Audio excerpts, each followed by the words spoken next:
मी इथे जेवण बनवायचं काम करते आणि सकाळी जेवण बनवायला आली तर इथे मूग डाळ रात्री भिजत घातलेली आणि त्याच मूग डाळीचा एक छान असा नाश्ता तयार केला आणि ही रेसिपी खूप हेल्दी आहे, मी तुमच्यासोबत लवकरच शेअर करेन।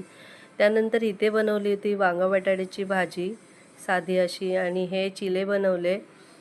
त्यानंतर दूध वगैरे गरम केला आणि कढी बनवली, राईस बनवला, पराठा बनवले, चपात्या बनवल्या आणि सॅलड वगैरे कट करून, फ्रूट कट करून, डबे वगैरे पॅक करून मी घरी आली आणि घरी आल्याच्या नंतर मला आर्यासाठी चीज स्प्रेड बनवायचं ठरवलेलं आणि त्याच्यासाठी मी अर्धा लिटर दूध गरम केला आणि त्यानंतर मग व्हिनेगर आणि पाणी मिक्स करून त्याला फाडून घेतलं।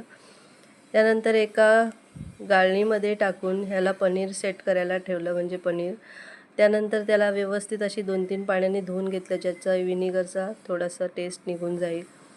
आणि हा पनीर रेडी झाल्याच्या नंतर एका मिक्सरच्या भांड्यामध्ये काढून घेतला, त्याच्यामध्ये 2 अमूल चीज क्यूब टाकले आणि त्याला ब्लेंडरने ब्लेंड केलं। ह्याच्यामध्ये ओरिगानो आणि चिली फ्लेक्स पण टाकू शकतो, पण मी एकदम साधा बनवलेला आणि खूप छान असा टेक्स्चर आला होता आणि काय दिसत होतं आणि एकदम टेस्टला खूप वाव। त्यानंतर मग आर्याला मी ऑमलेटसोबत दिला आणि त्याला खूप आवडलेलं। तुम्ही पण करून पहा, तुम्हाला नक्कीच आवडेल। भेटूया नवीन व्हिडिओमध्ये।